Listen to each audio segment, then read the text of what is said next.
Quizás en otro auditorio me explayaría hablando de esta posibilidad que en casos en que la ley lo dice expresamente, los bienes que no son cosas puedan ser objeto de derechos reales. Pero aquí me parece que lo más interesante es decir que el código, ahora lo dice expresamente, en el código de Vélez se deducía de algunas normas específicas que puede ser objeto del derecho real toda la cosa o una parte materialmente determinada. Tanto Elena Hayton como Jorge Alterini, como Luis Andorno habían escrito en el Código de Vélez que yo podía constituir un derecho real, por ejemplo, de usufructo, no sobre todo un inmueble, sino sobre una parte determinada de un inmueble.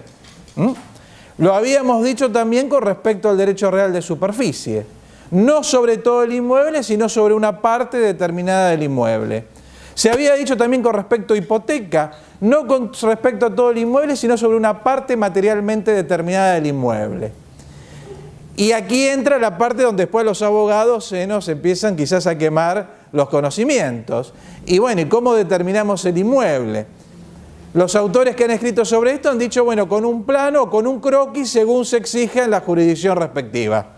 Así que eso ya sería tarea de agrimensores, de catastro, de registro de la propiedad, decir qué va a exigir para que podamos después cumplir el deseo, la manda del código de que se pueda constituir un derecho real sobre no todo un inmueble, por ejemplo, sino sobre una parte materialmente determinada de ese inmueble.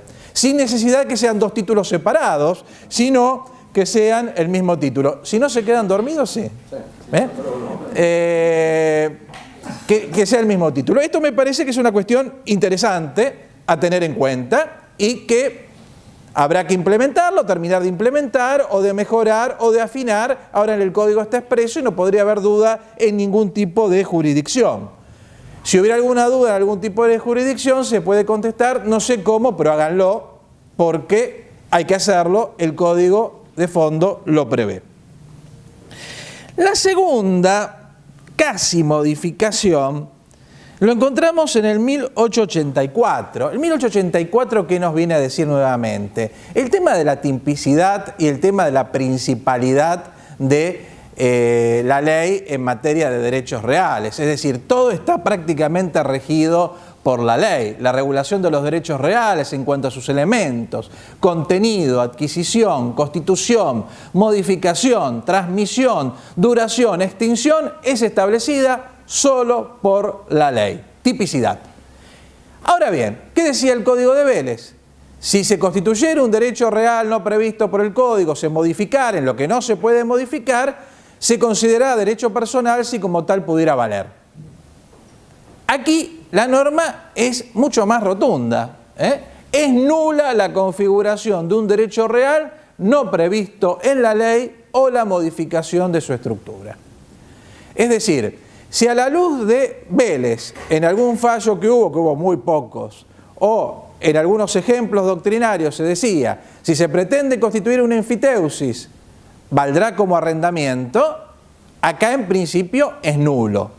Algunos autores que ya han escrito sobre el tema, Marina Mariani Vidal, por ejemplo, dice, bueno, habrá que desentrañar el juez la voluntad de las partes. Si de la voluntad de las partes surge que le quisieron poner un nombre y realmente estaban constituyendo otro derecho real típico o un derecho personal, habrá que estar a eso que quisieron constituir las partes. Pero es muy difícil que si yo tiento una modificación del derecho real o quiero constituir un nuevo derecho real, el juez pueda llegar a una conclusión que en realidad quise hacer otro derecho real distinto o un derecho personal.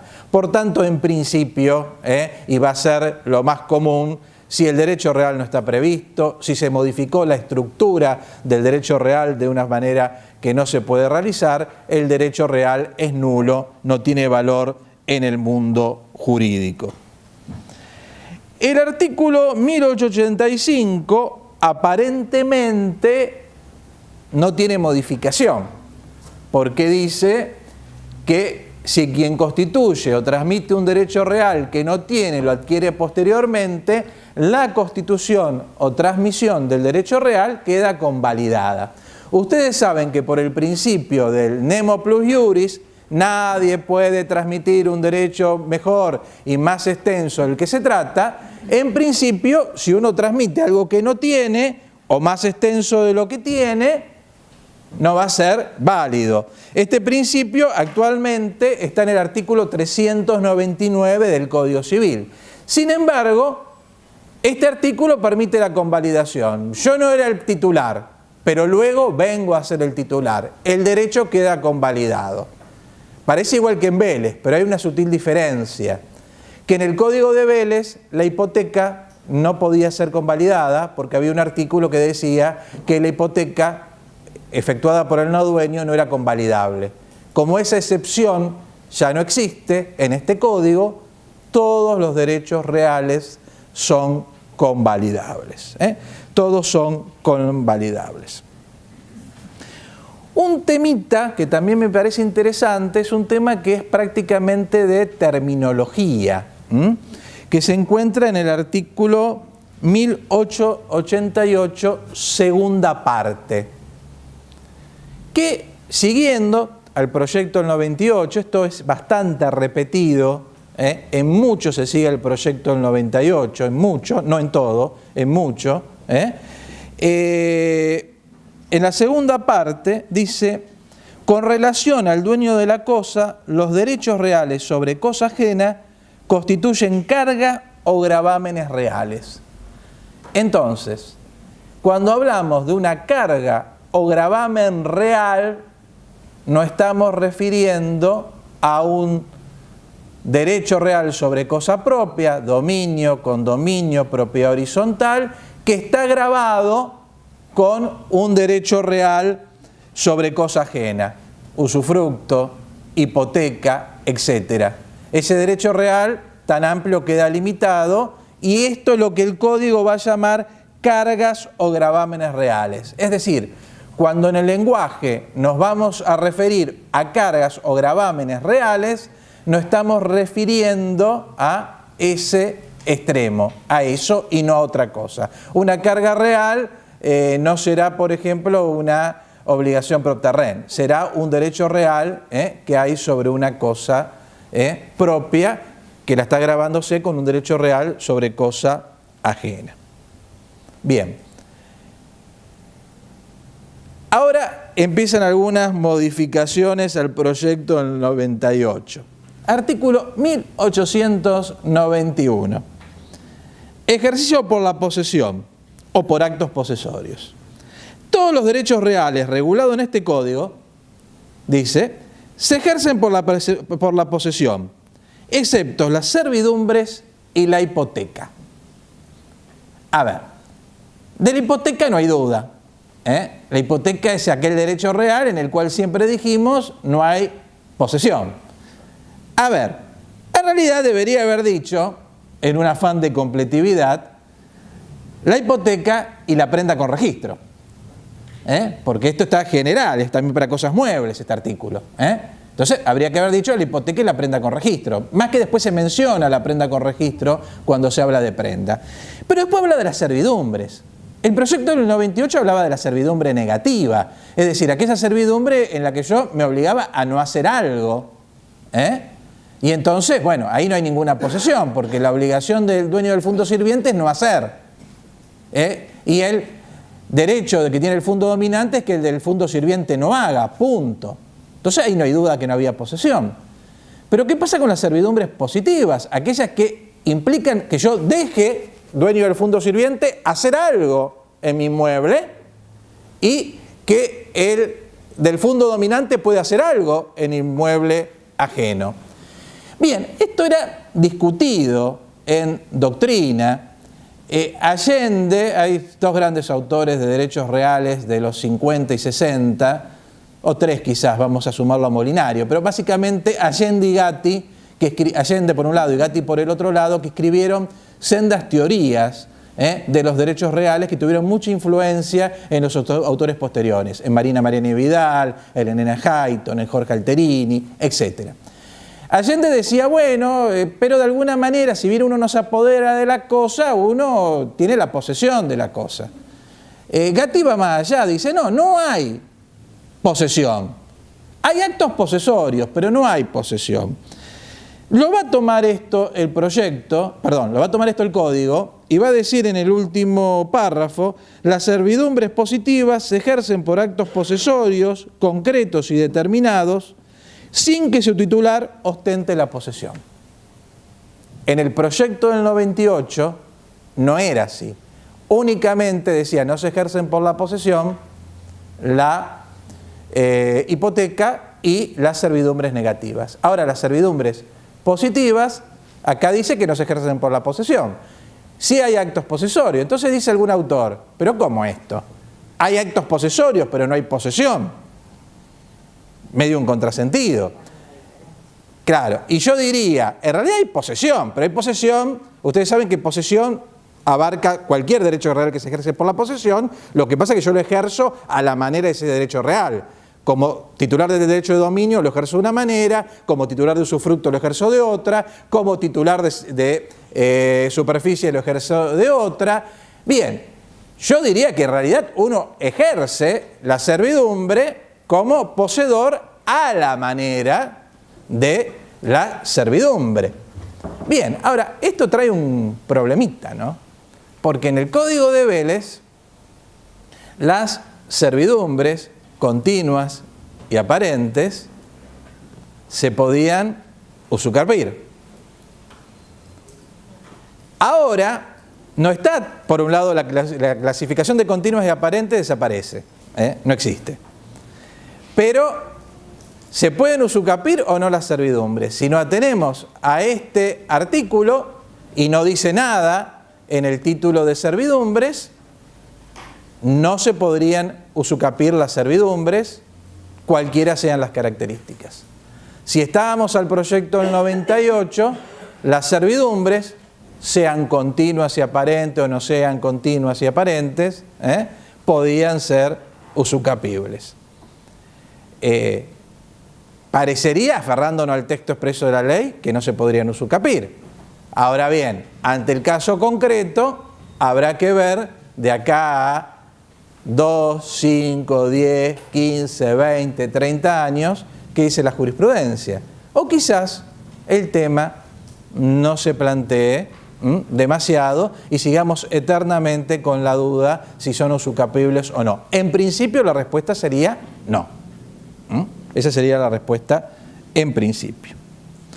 Bueno, también está en la parte general,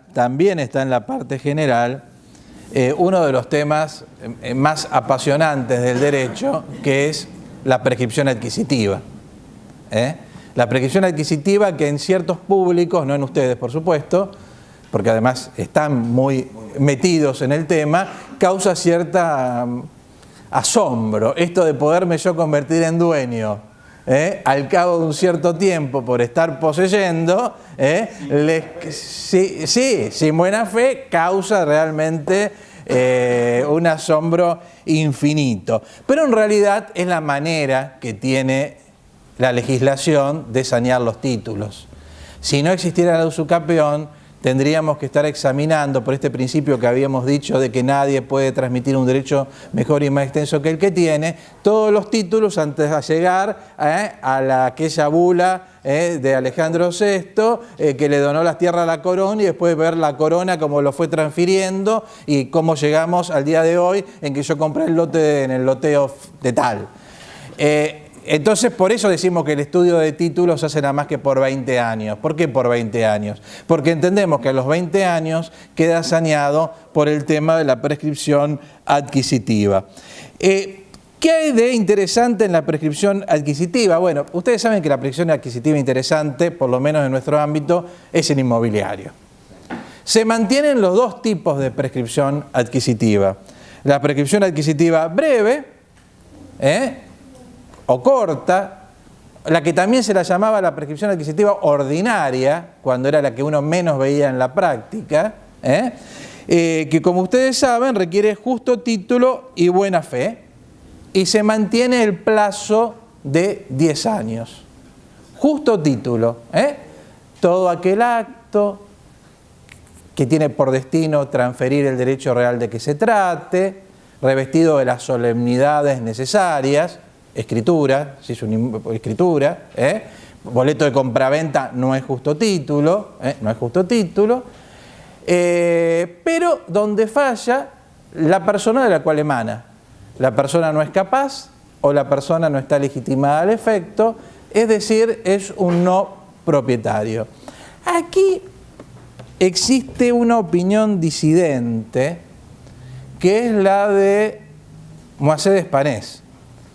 Para Moisés Despanés, sí, el que me enajena es un impostor que me engañó a mí, engañó al escribano y firmó la escritura, para él es un acto inexistente y no estamos en un caso de justo título. Afortunadamente para el resto de la doctrina, prácticamente todo el resto de la doctrina, Marina Mariana Vidal, Jorge Alterini, etcétera, y la jurisprudencia, en estos casos también podemos hablar de justo título, si no, no habría manera de sanear el tema de las ventas a non domino. De las enajenaciones a non domino no habría manera de sanearla.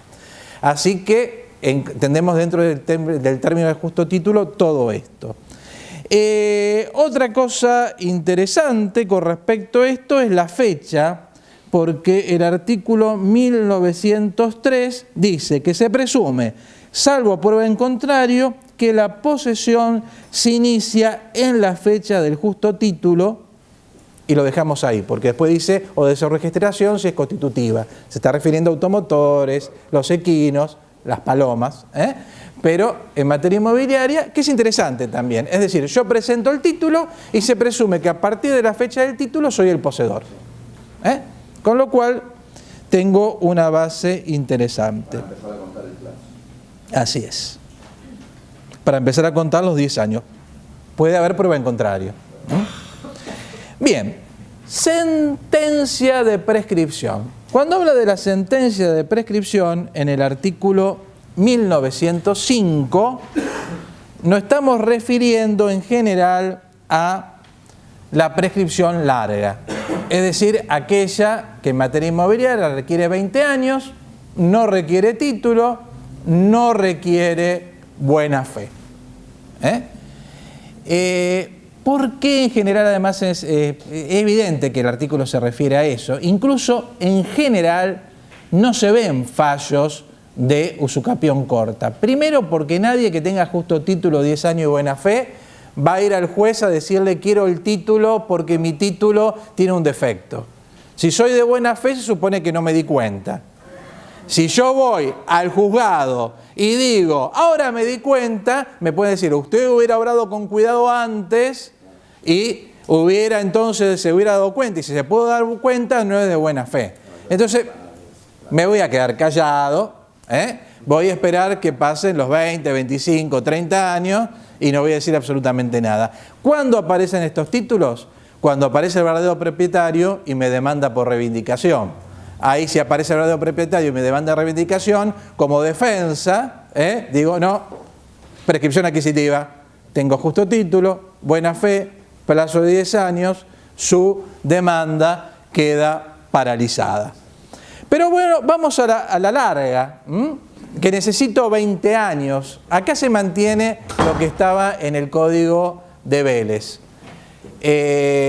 Yo puedo sumar mi prescripción, mi término, mi tiempo, al que me antecede en la posesión. Pero si es por sucesión, por herencia, no hay problema. Yo sucedo automáticamente en todos los derechos que tenía el causante. Pero si es por acto entre vivos, necesita un acto jurídico para que haya accesión de posesiones, para que se puedan sumar las posesiones, aunque sea un acto que no tenga las formalidades debidas. Por ejemplo, que sea un boleto de compraventa entre el que tenía la posesión y yo que la tengo hoy. Y así puedo sumar las dos posesiones. En eso no hay cambio. Y tampoco hay cambio que si quiero llegar a los 10 años y sumar otra posesión, sí, pero necesito que las dos posesiones sean de buena fe. Y si mi causante, porque es por sucesión, es de mala fe, soné. Voy a seguir siendo de mala fe. tengo que esperar 20 años. Bueno, dice, la sentencia que se dicta en los juicios de prescripción adquisitiva, en proceso que debe ser contencioso, esto es lo que ustedes conocen, hace ya más de 50 y pico de años, más de 60 años que se terminaron las informaciones sumarias o las sumarias informaciones, debe fijar la fecha en la cual, cumplido el plazo de prescripción, se produce la adquisición del derecho real respectivo. Fíjense, debe fijar la fecha. Todo un tema, ¿no? Porque una cosa es probar una época. Acá me piden que precise la fecha, que los 20 años se cumplieron el 25 de mayo de 2015. Ya lo están exigiendo por algunos fallos. Por ejemplo, hay un caso en Corrientes, creo que fue, llega el expediente a la Cámara en apelación y la Cámara dice, no, previo a todo, vuelve a primera instancia para que fije la fecha en la cual se consumó la prescripción adquisitiva. ¿Qué tendrá que hacer el juez? Y tendrá que buscar la fecha del más antiguo acto posesorio que se haya documentado o que parezca un acto posesorio, aunque no sea un acto posesorio, pero me da una idea que si después hay actos posesorios y antes había algo, es a partir de esa fecha. ¿Por qué digo esto, no? Porque la prueba en la usucapión es bastante compleja.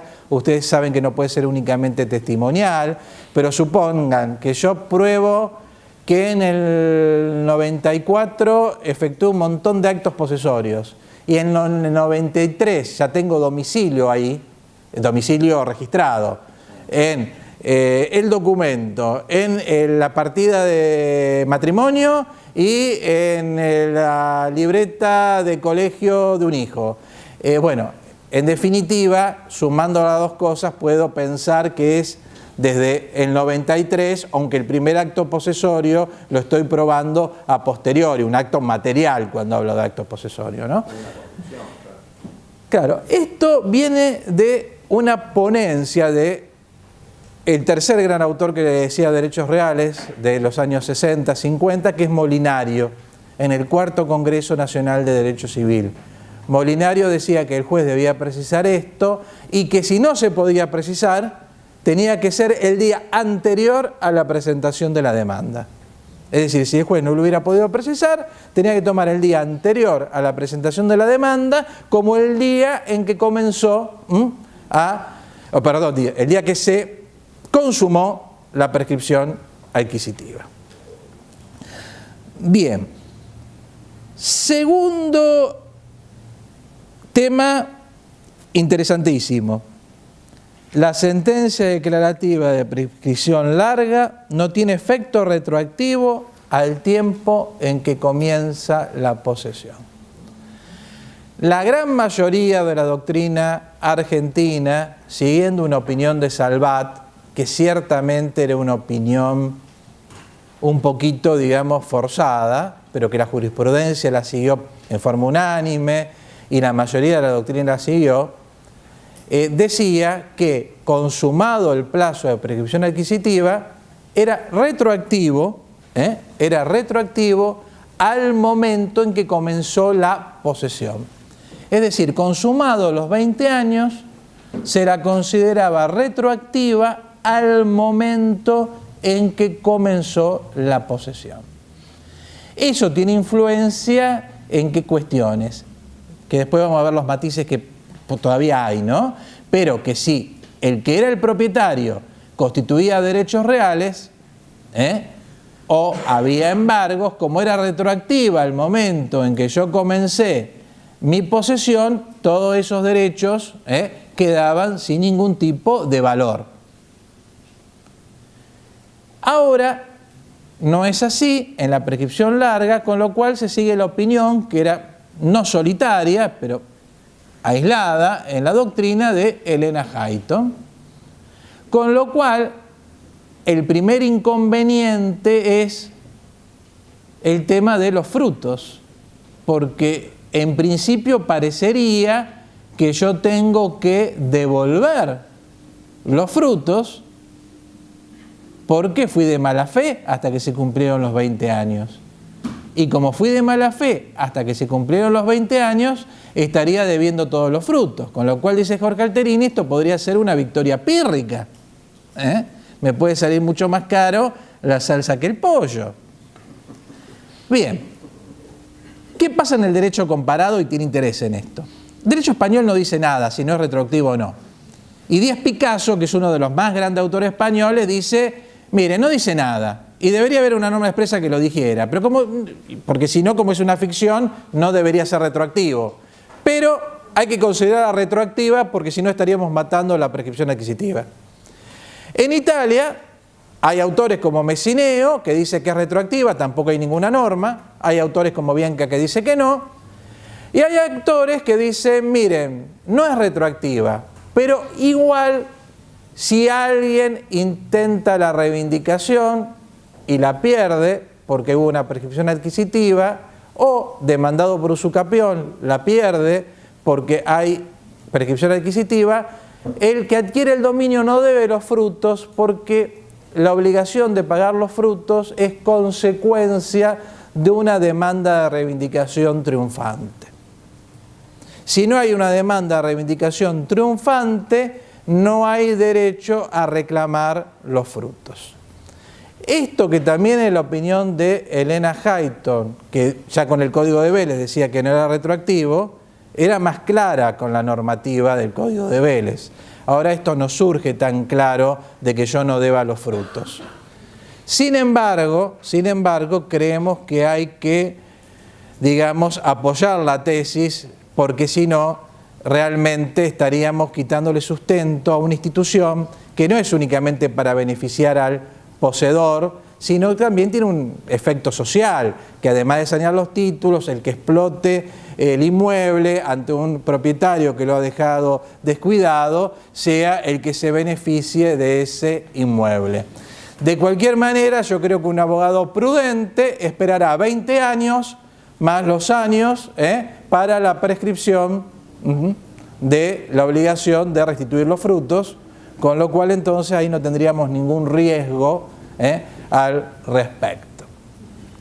Otro cambio es que el mismo artículo, en el último, donde estábamos en el 1905, dice: la resolución que confiere el traslado de la demanda o de la excepción de prescripción adquisitiva, recuerden que yo la usucapión la puedo interponer como una demanda o ante una demanda que me hagan de reivindicación como defensa o ponga la prescripción adquisitiva.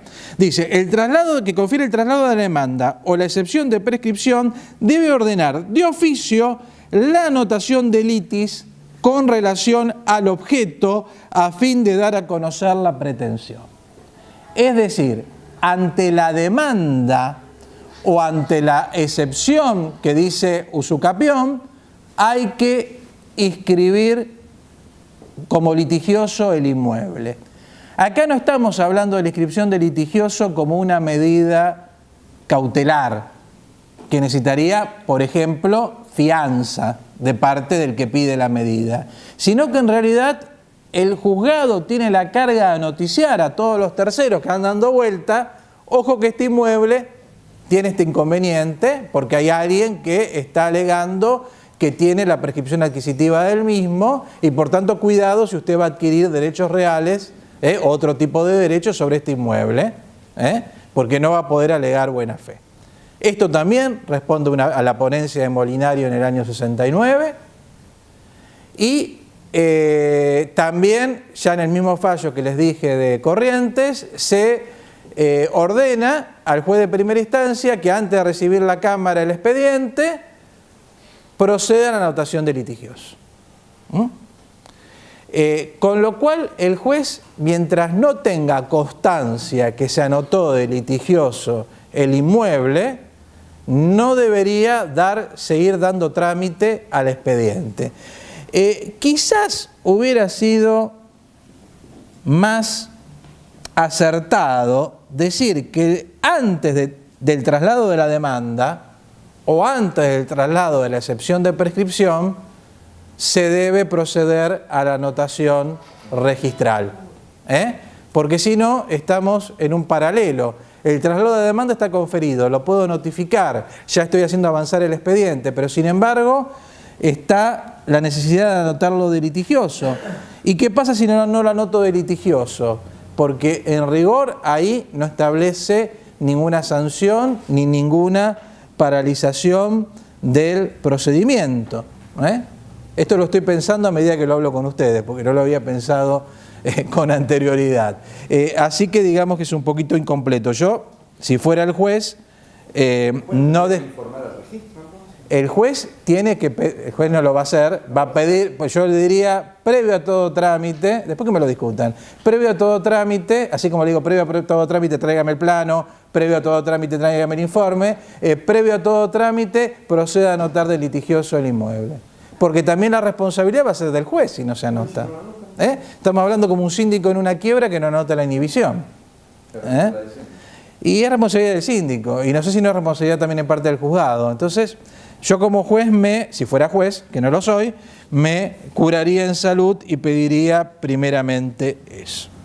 ¿Y el registro tiene ningún inconveniente? No, porque es una anotación de litigioso, se hace constantemente como medida cautelar y que tiene este efecto únicamente. Advierte a un posible adquirente, claro, publicidad, mira, hay un juicio. Usted quiere ser locatario, usted quiere ser usufructuario, usted quiere comprarlo, lo puede hacer. Pero ojo que hay un juicio. Usted después no va a poder alegar buena fe. La sentencia le va a ser oponible. Es más, algo que no se hace, la verdad que no se hace, pero el desalojo, en rigor, el Código de Procedimientos santafesino prevé la anotación de litigioso cuando hay un desalojo. Pues yo estoy demandando al que está en este momento en el inmueble. Y si después se va y se mete otro, ¿esa sentencia me sirve o no me sirve? Si lo tengo anotado de litigioso, sí, me sirve. Y así con unas cuantas cosas donde la anotación de litigioso es muy interesante. Una vez me llama, hace un año, 2 años, me llama un juez y me dice, mira, tengo este tema, división de condominio, Jorgito contra Marcelo, bárbaro, tengo sentencia, tengo fecha de remate, pedimos los informes y resulta que Marcelo le vendió su parte indivisa a Luis. ¿Es oponible a Luis? ¿Y si no está anotado de litigioso? Me parece que no es oponible a Luis. ¿Y tenemos que empezar de nuevo? Son cosas que hasta que no aparecen, no pasan. Uno dice, bueno, pero ¿esto cuándo va a pasar? Y puede pasar. Probablemente fue una maniobra hecha exprofeso. Quizás para alongar el procedimiento. O no, lo vendió. Bueno. Posesión.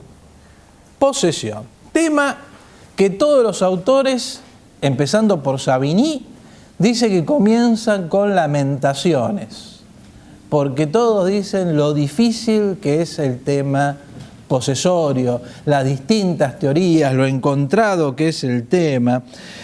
Bueno, les voy a decir que en esto el nuevo código, que sigue en bastante, no en todo, pero sigue bastante el proyecto del 98 también en esto, simplifica muchos temas, pero claro, tiene algunas cuestiones terminológicas que es bueno tener en cuenta. Primero, Vélez hablaba de posesión y tenencia. Después, también casi por obra de Molinario, allá en los 60, tuvo mucho éxito la expresión relación real. Entonces, para denominar a la mera yuxtaposición, ¿recuerdan lo que era mera yuxtaposición? El simple contacto de la cosa con la cosa de alguien que no tiene voluntad. La persona dormida que le pone el virome. Yo decía, aquel alumno del secundario que le pegan en el saco atrás un cartel con alguna leyenda cómica, pégueme, digamos, no tiene ánimo de detenerlo, no tiene ningún tipo de, digamos, capacidad volitiva, simple yuxtaposición. Los servidores de la posesión, la tenencia y la posesión, todo englobado dentro de las relaciones reales de hecho y después la relación real de derecho, que es la el derecho real. Bueno, aquí vaya a saber por qué. Dicen que porque relación real en Europa o en algún país de Europa, yo por lo menos en el derecho francés, español, italiano, holandés y alemán no lo encontré, será en el bielorruso, no sé en cuál. Relación real sirve para designar los derechos reales, entonces se le ocurrió la denominación relaciones de poder. Quiere decir que ahora para referirnos a las relaciones a la tenencia, a la posesión, no hablamos más de relaciones reales, podemos seguir hablando, porque es un término, doctrinario, como era un término doctrinario, pero el código las llama las relaciones de poder. Y dice, esto me hace acordar al revés, un viejo chiste que dicen que le preguntan a un alumno cuáles son los puntos cardinales, y dice los puntos cardinales son 3, norte y sur. Porque acá dice que las relaciones reales de poder, 1908, son la posesión y la tenencia, 2. Pero después va a sumar en el 1911 a los servidores de la posesión, que después lo vamos a ver, y no menciona a el que tiene la simple yuxtaposición, que si bien al parecer al principio no tiene efectos jurídicos, el proyecto del 98 sí lo mencionaba porque decía tiene la defensa extrajudicial, sin dejar la teoría subjetiva, que tiene en cuenta la intención. Aquí no se ve tanto la intención, sino el comportamiento externo. ¿Se comporta externamente como el titular de un derecho real? Es poseedor. Ahora, el tema es cómo sabemos si el que está labrando el campo, dice Ihering, es un propietario o es un arrendatario. Y puede ser que esté labrando el campo y lo compró el campo hace 2 días, y el arrendatario hace 20 años que viene ladrando el campo. Entonces, ¿cómo sabemos que si es una cosa o si es la otra? Por eso, Ihering iba a la teoría objetiva, donde todo era posesión, salvo que hubiera una norma específica que dijera esto no es posesión, sino que es tenencia. Y decía también Ihering, miren a dónde me estoy yendo, a Ihering se va más lejos, dice, si queremos tener la teoría subjetiva que quiere Savigny, hay que adoptar una norma como adoptó el Código Civil francés de 1804. Y el Código Civil francés de 1804 tiene una norma que dice que ante una relación real yo debo presuponer que es posesión. Y vía proyecto del 98, de 1804 llega al año 2015 y tenemos una norma parecida. Artículo 1911. Dice presunción de poseedor o servidor de la posesión. En rigor, el título está mal. Está tomado el proyecto del 98, que era distinto lo que decía en alguna parte del artículo. Pero en presunción de posesión está bien. Se presume, a menos que exista prueba en contrario, que es poseedor quien ejerce un poder de hecho sobre una cosa. Es decir, si yo veo a alguien que ejerce un poder de hecho sobre una cosa, presumo que es poseedor. Presumo que es poseedor. ¿Admite prueba en contrario? Sí. ¿Cuál va a ser la prueba en contrario por excelencia? Que aparezca el titular, el verdadero dueño, el verdadero poseedor, contrato de locación, contrato de comodato, etc. Pero ante la duda, es poseedor. Se presume la posesión. Y ahí también aparecen, antes no lo habían mencionado, se podría haber mencionado cuando se enumeran las relaciones reales, los servidores de la posesión, que recordemos, son los que utilizan una cosa en virtud de una relación de dependencia, hospitalidad, servicio u hospedaje, que por ejemplo es la relación que tiene un obrero con sus herramientas. Yo si voy a la casa de un amigo y me dan un vaso para tomar agua, o la relación que tengo con este vaso, yo sería en este caso un servidor de la posesión. o bien de hospedaje, que es en el caso, por ejemplo, en un hotel, etc. Esto tiene que ver con las acciones posesorias, no tiene demasiada influencia en el resto. Pero eso no son ni tenedores ni son poseedores, servidores de la posesión. Bien, entonces se presume la posesión, se sigue en ello a hierin. Si hubiera un título, porque puede haber un título, un título quizás nulo, pero puede haber un título, y esto tiene que ver también con esa presunción que teníamos en el justo título. 1914, si medio título se presume que la relación de poder comienza desde la fecha del título y que también tiene la extensión que se indica en el título. También es una presunción, no dice salvo en prueba en contrario, pero es salvo prueba en contrario, y se presume también. Otra presunción interesante. Otra presunción más. ¿Ahí entraría un título nulo? Sí, ¿no? Sí. Media título, no dice qué título es. Porque no dice qué clase. No dice qué tipo de título es. Y vos fíjate que en el justo título dice que se presume que la posesión empieza en la fecha del justo título. Si vos tomás los dos, te das cuenta que puede ser un título nulo. La otra presunción es la presunción de legitimidad. Que esto tiene que ver con que yo tengo que presumir, yo sé que no pasa, pero que tengo que presumir que la gente es proba. Tengo que presumir que la gente se comporta conforme a derecho. Entonces, ¿por qué voy a presumir que la persona no es proba, que la persona no es, digamos, no está actuando legalmente? Entonces, en el artículo 1916, presunción de legitimidad. Las relaciones de poder se presumen legítimas a menos que exista prueba en contrario. Son ilegítimas, esto es de perogrullo, cuando no importan el ejercicio de un derecho real o personal constituido de conformidad a las previsiones de la ley. Porque fíjense que el artículo habla de relaciones de poder, entonces se está refiriendo tanto a la posesión como a la tenencia, que es medio un absurdo, porque nunca se habló de la tenencia legítima e ilegítima. Yo puedo tener tenencia con derecho o sin derecho. Bueno, acá lo metieron todo junto. Pero pensemos en posesión, que donde sirve, se presume que la posesión es legítima, salvo prueba en contrario. Y una presunción muy interesante, que también viene del Código francés, que también alabó Hering, y que también aterriza vía proyecto 98 en este Código Civil, es la presunción de continuidad de la posesión. Porque, a ver, yo pruebo mi posesión hoy y la pruebo en un momento anterior, pero en rigor, en el medio, podría no haber habido posesión.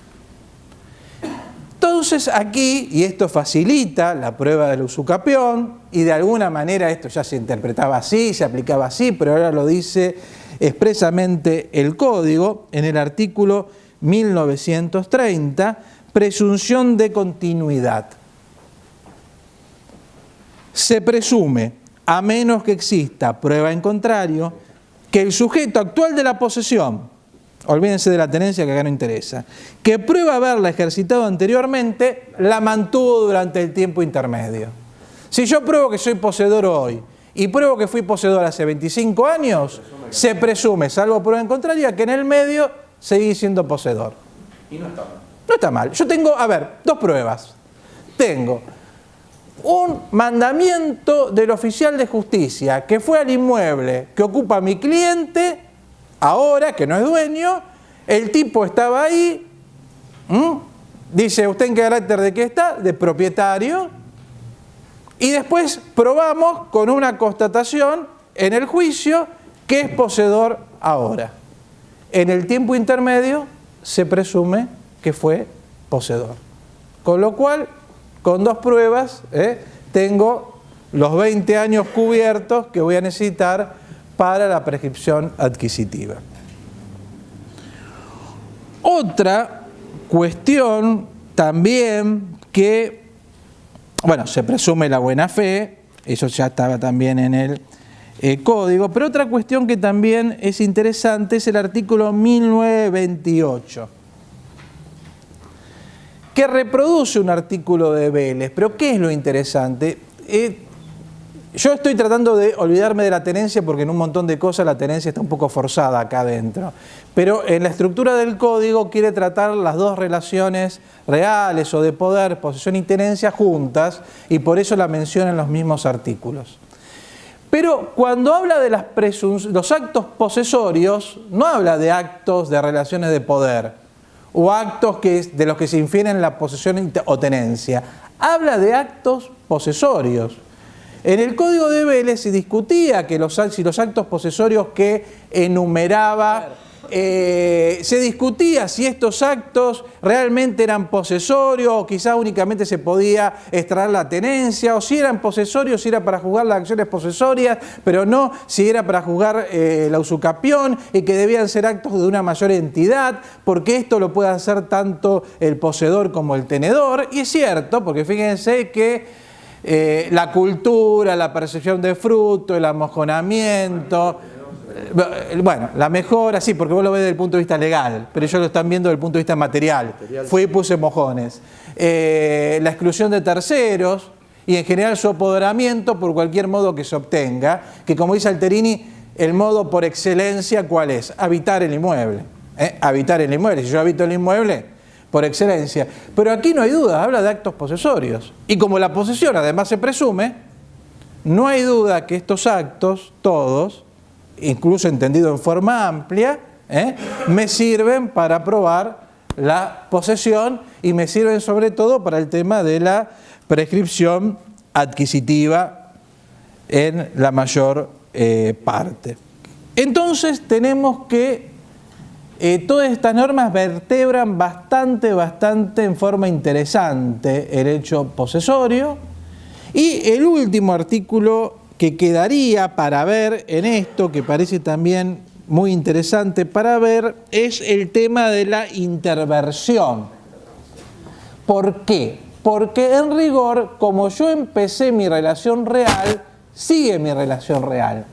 Si yo empecé como comodatario, sigo como comodatario. Si empecé como locatario, sigo como locatario. Y en principio no podría decir, no, pero mire, en algún momento yo dejé de considerarme locatario y empecé a considerarme poseedor a título de dueño.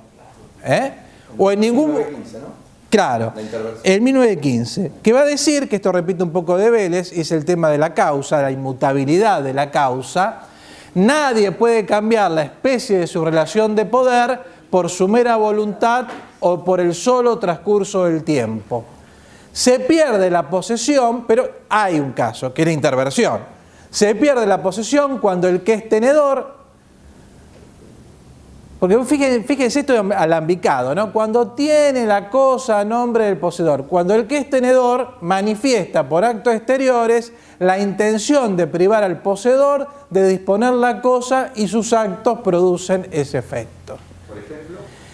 Bueno, los ejemplos son el caso, digamos, extremo de que vaya el dueño y yo lo saque escopetazos. Sí. No bastaría con la circunstancia de negarme a desalojar el inmueble, si no, yo no lo desalojo porque yo me siento poseedor, etc. Tienen que ser actos materiales que impliquen la exclusión del dueño, porque cuando hay actos materiales que expliquen la exclusión del dueño, como en la invasión de la que hablaba la señora, bueno, pero acá tenemos causa, o sea que este era, por ejemplo, un comodatario que estaba. Entonces tienen que ser actos externos que sin ningún lugar a duda dejen en claro de que de ninguna manera ya reconoce el dominio. Es muy difícil de probar. Muy difícil de probar y prácticamente en jurisprudencia... No, es que en jurisprudencia no hay casos, porque es muy difícil de probar. Entonces, generalmente, ¿cuál es el consejo? Porque hay casos de interversión. Hay casos de aquella persona que entró como arrendatario, desapareció el dueño. Nunca más le fue a cobrar el alquiler. No, es que nunca más le cobró porque le alquilaba una persona de Buenos Aires, la persona de Buenos Aires no vino nunca más, ningún heredero nunca más, y después se empezó a comportar como dueño y determinando como un ánimo de dueño. Y en esos casos lo que hay que hacer es, cuando uno relata los hechos, relatarlo en forma ingeniosa, no aludiendo. Si me preguntan, tengo que decir la verdad, pero si no me preguntan, no es que no digo la verdad, sino que no digo la situación todavía. Es decir, afirmo, soy poseedor de tal fecha, que quizás no es la fecha del contrato, porque yo me consideré poseedor después. Que quizás a lo mejor es cuando cambié servicios a mi nombre, empecé a hacer mejoras en la casa que excedían la de un mero tenedor de la casa, es decir, la verdad. Ahora, si menciono lo anterior, que en realidad no hace mi posesión, ahí es muy difícil que la demanda prospere. Queda absolutamente claro en el lineamiento del nuevo código que no hay ningún espacio para la servidumbre aérea.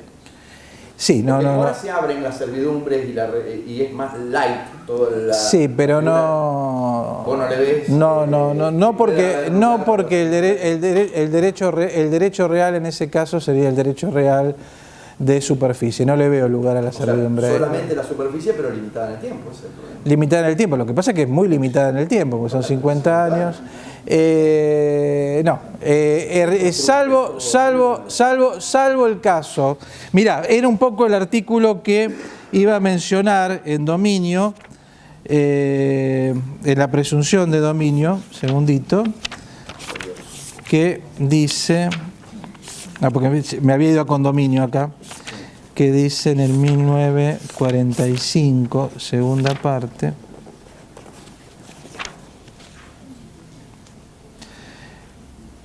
el dominio de una cosa inmueble se extiende al subsuelo y al espacio aéreo en la medida en que su aprovechamiento sea posible, excepto lo dispuesto por las normas especiales. Todas las construcciones, siembra o plantación existentes en un inmueble pertenecen a su dueño, excepto lo dispuesto respecto a los derechos de propiedad horizontal y superficie. Es decir, únicamente hace excepción... Lo hace para la superficie. Propiedad horizontal y superficie. No encuentro que la servidumbre haya algún artículo que le dé... Lo que ha hecho el código, a ver, es en general sacar lo que eran las servidumbres típicas. Sí. En realidad quedaron por ahí medias metidas, pero antes tenía una regulación muy específica. Los ejemplos muy repetitivo, etcétera, una cuestión más general, pero no aparece la posibilidad, por lo menos, de una servidumbre aérea claramente. Ahora, estas son interpretaciones jurídicas. Hoy decimos que es blanco, mañana decimos que es negro. De todas maneras, ojo que a ver, una cosa que yo siempre digo, la ley de propiedad horizontal que nos rigió hasta el 1 de agosto, la 13.512, está copiada casi a la letra, hay que decirlo, de la ley de propiedad horizontal uruguaya. Los autores argentinos, después alguna vacilación al principio de la ley y toda la jurisprudencia, el consorcio es persona jurídica, cosa que ahora lo dice expresamente el Código Civil. Los uruguayos, consorcio no es persona jurídica, no, y tienen la misma ley. La ley española, que es de 1960, es muy parecida, seguramente la tuvieron en cuenta, la argentina del 48 y por ende la uruguaya. Consorcio no es persona jurídica en la legislación española, no es persona jurídica. Pero ahora acá sí. Acá sí, pero quiero decir, la misma legislación en terrenos distintos germinan distintos. Y también hubo un juez que era Zanoni, o sea, un buen jurista, que en el año 1984 sacó un fallo donde dijo que el consorcio no era persona jurídica. Hubo algún fallito más que lo siguió y después, de nuevo, toda la jurisprudencia y toda la doctrina, el consorcio es persona jurídica. Pero quiero decir, ¿se puede sostener lo contrario? Y siempre se puede sostener lo contrario. Es decir, aun cuando el artículo diga tal cosa expresamente en la letra, se lo puede llegar a interpretar en forma contraria y la jurisprudencia puede llegar a decir algo contrario. Acá habla de pH y superficie nada más. pH y superficie. Pero también me puedo replicar a mí mismo y puedo decir, bueno, pero esto es los efectos de la propiedad. Pero lo otro no es una propiedad, es un derecho real sobre cosa ajena. Pero me respondo a mí, sí, pero la servidumbre es perpetua. Si la servidumbre es perpetua, yo estoy grabando en forma definitiva el dominio de una manera que no está prevista. Y para siempre me quitó el espacio aéreo en la medida de lo aprovechable. Y así vamos dialogando entre las distintas posturas. Y bueno. Y la superficie es muy complicada por el plazo. La superficie es muy complicada por el plazo. 50 años plazo máximo. Pero aparte es bastante de divisibilidad. ¿De? De divisibilidad. De que se puede dividir. Se puede dividir. Sí, Y eso Bueno, complica la situación. ustedes saben que tenemos ahora la propiedad horizontal, digamos, superficiaria, para llamarlo de alguna manera, porque se prevé que, salvo pacto en contrario, si yo tengo la facultad como superficiario de edificar un edificio, lo puedo dividir en propiedad horizontal y puedo enajenar esas unidades. Pero claro, esas unidades van a durar, el dominio sobre esas unidades, el tiempo que dure la superficie a la cual le da causa. Por lo tanto, yo construyo un edificio. Se llamaría dominio. dominio lo que está sobre un derecho. Sí, es un dominio revocable, lo dice expresamente la ley. Es un dominio revocable, es un dominio expuesto a desaparecer por el cumplimiento del plazo, o también podría ser una condición que se cumpliera antes del plazo máximo, que es 50 para la urbana y 70 para plantaciones. Estaría anotado como un folio real.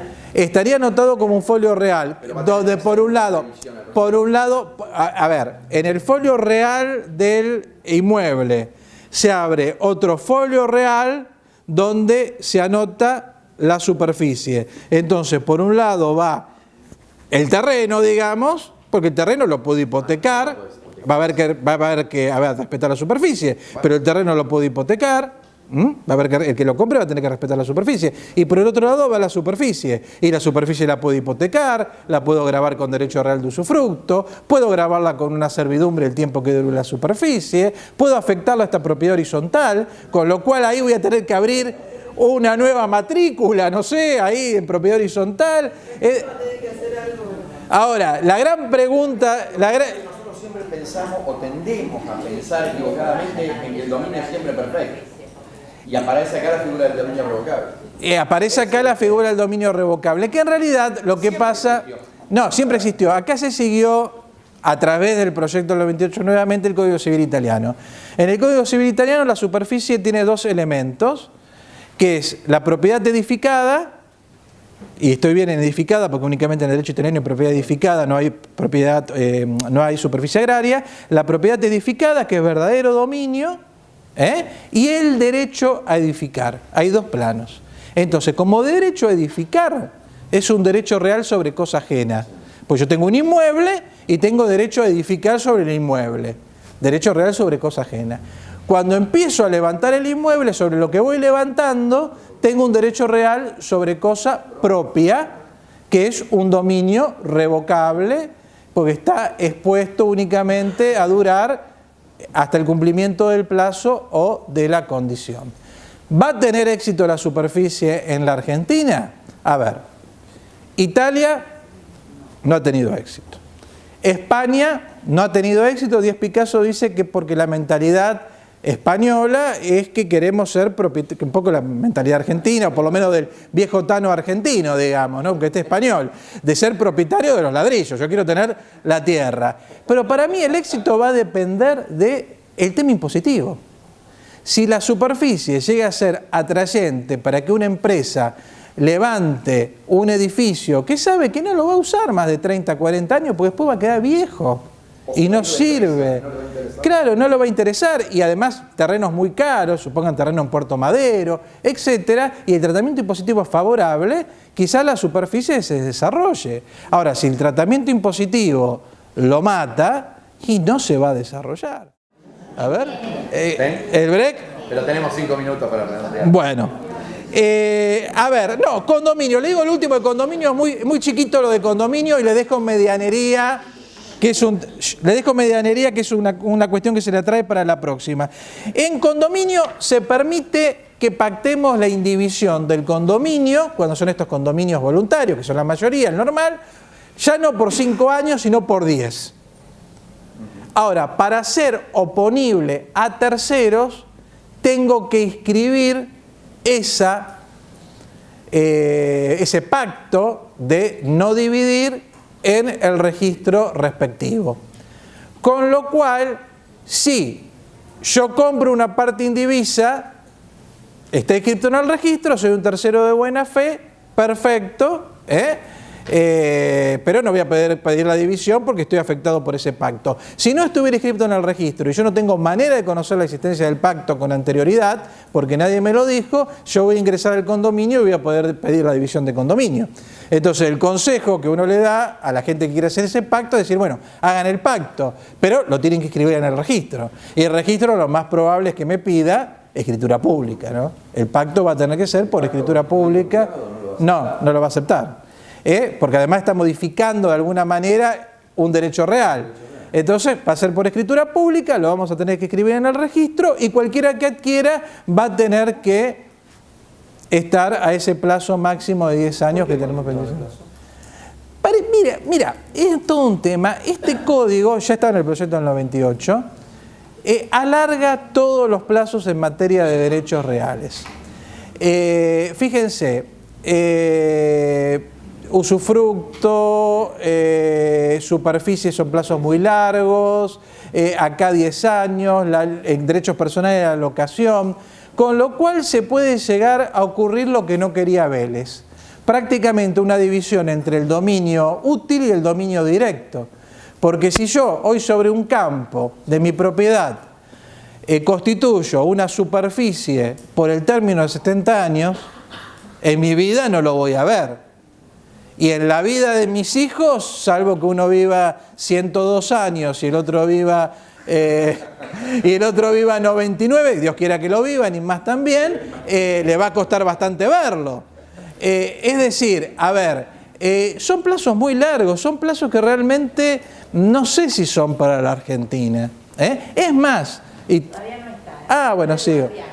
Bueno, es más, en materia de usufructo hay un problema. ¿Ustedes recuerdan cómo era el usufructo en materia de persona jurídica? Decía que el plazo máximo del usufructo para persona jurídica era 20 años. ¿Sí? Bueno. Ahora el plazo máximo, si no hubiere plazo establecido, se entiende que dura 50 años. Si no hubiere plazo, pero si hubiere plazo, para favor de una persona jurídica, puedo poner más de 50 años. Tengo que ponerle plazo. ¿Pero qué me impide ponerle 100 años, 200 años? ¿A favor de quién? De la Municipalidad de Rosario. Por 200 años, un usufructo. Divido el derecho de dominio. Realmente me parece que ahí ha habido un error.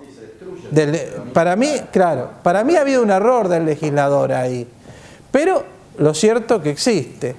Hay un montón de cosas que no terminan de cerrar. Por ejemplo, el tema ya no es más bien de familia, ¿no? Es la protección de la vivienda. Pero me observaba uno de mis asistentes en la cátedra.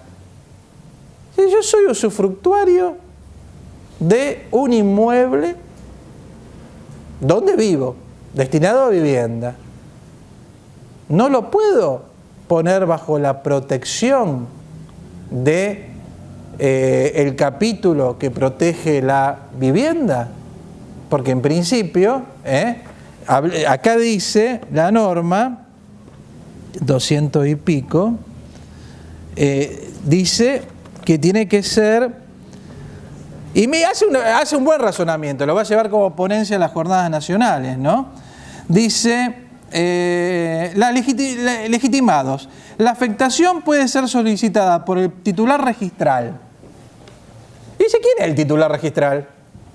¿Por qué no decía, por ejemplo, el titular de derecho de dominio, de condominio, de propiedad horizontal? ¿Pero quién es el titular registral? Sí, por titular registral uno siempre entendió el dueño, sobre todo por una terminología del automotor, porque en realidad el titular registral puede no ser el dueño, porque puede no tener el modo y entonces no es el dueño. Entonces él dice, a ver, una interpretación teleológica, pues es cierto que se olvidaron que hoy en día el usufructo puede embargarse y ejecutarse y puedo sacar remate del usufructo. No pasaba como en Vélez que el usufructo no era transmisible. Ahora el usufructo es transmisible y también es embargable, ejecutable, y yo puedo ejecutar el usufructo y el usufructuario puede perder la vivienda. Entonces dice, bueno, si con el titular registral en algún momento se interpretó en forma amplia y se dijo también el que tiene el derecho real de propiedad horizontal, ¿por qué no interpretarlo en forma alta y decir, ¿por qué no el usufructuario? Y yo creo que tiene razón. O sea, vamos a ver cómo le va en el Congreso. Por lo menos de leyes Ferenta tiene razón, habría que agregarlo. Y de leyes Data, me parece que una interpretación funcional cabe. Cabe agregarlo. Y así nos vamos a encontrar un montón de cosas. Es decir, ¿qué pasó acá? Aquí ocurrió que uno de los grandes problemas del código es que no se conectaba una comisión con la otra, no se quiso que se conectaran. Entonces, cuando habla de bienes inembargables, dice, o inejecutables, dice, no, está en otro artículo, 700 y pico. Bueno, pero decía, el proyecto decía, el usufructo no es ejecutable. Entre los bienes inejecutables, el usufructo. Y después el capítulo de usufructo decía cómo se ejecutaba el usufructo. Entonces, ahora dice, el usufructo es inejecutable salvo lo previsto en el artículo tal, o solamente es ejecutable conforme a lo previsto en el artículo tal, que el artículo tal dice que es ejecutable. Por supuesto que hay recaudos para ejecutarlo. El que lo adquiere tiene que prestarle fianza al nudo propietario, pero es ejecutable. Y acá, cuando hicieron lo de vivienda, también se olvidaron de esto, porque esta parte de vivienda está sacado bastante del proyecto 98, que no preveía la ejecutabilidad del usufructo. Entonces, bueno, tenemos esta discordancia que se va a ir solucionando vía doctrina, vía jurisprudencia, por un montón de vías, pero que mientras tanto los que vamos a sufrir somos los operadores jurídicos y sobre todo va a sufrir la gente que está en los juicios, porque no sabe. Yo voy a ir al registro a querer escribir mi usufructo y me va a costar. Y a lo mejor voy a hacer un recurso registral y voy a la sala primera, que es la que entiende los recursos registrales, a lo mejor se lo explico y lo entienden. O a lo mejor no lo entienden, o a lo mejor lo terminan entendiendo con el tiempo.